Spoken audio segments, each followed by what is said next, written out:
This great science fiction movie. Wow. Yeah, yeah. So, Stand by. okay. I think Terminator was made for our catering budget on Titanic.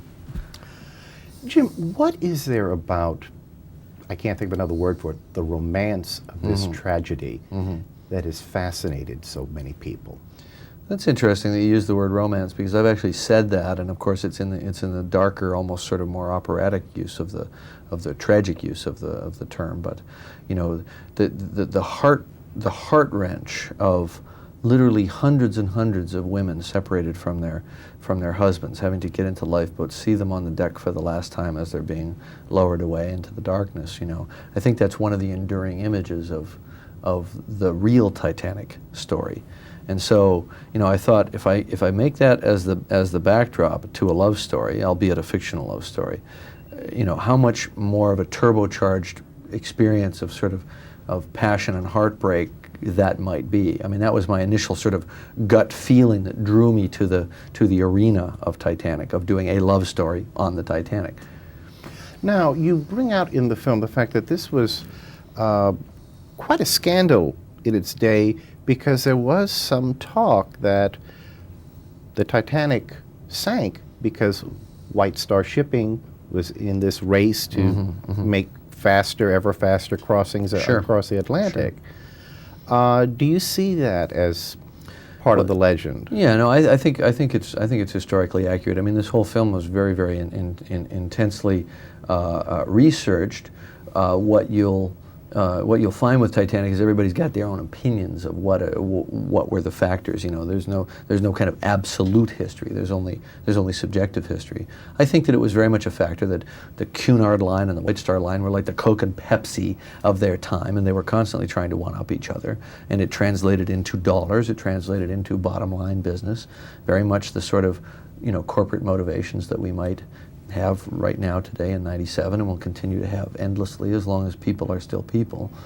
You know, and so here were these guys making decisions, playing with the lives of the people in their trust. You know, very much in the same way that let's say an airline company has to make decisions about, you know, maintenance schedules and parts replacement, and they are taking responsibility for the people on their aircraft, and yet profit is the other side of that equation.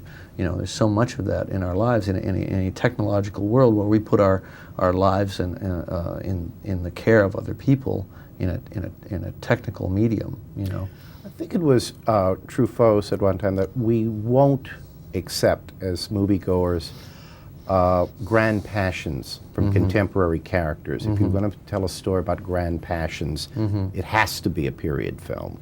What was there about your two romantic leads that made you think they are capable of expressing these passions? Well, I pray, I cross my fingers. I know that they're very good actors. I see them, I asked to see them work and do some scenes for me before, you know, before I actually make the final decision.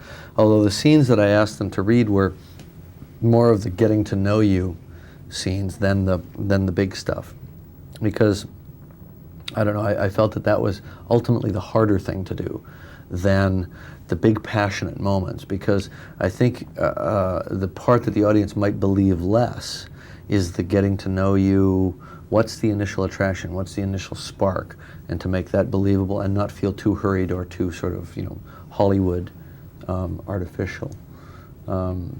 I put my faith in actors. I put my faith in good actors to be able to get to that emotional place and let it come pouring out.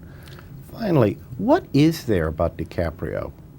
What is there about Leo? Who is this Leo guy? You know, why is he so great?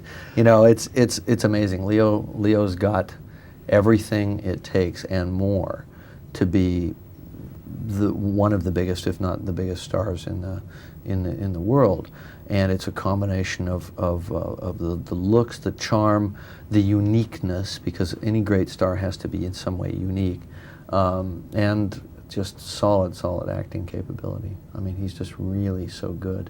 And I think Kate has that as well. I mean, I think Kate's a little further behind the curve than Leo is in stardom, because she hasn't done enough mainstream stuff yet, but maybe Titanic will turn that around a little bit. I have no doubt.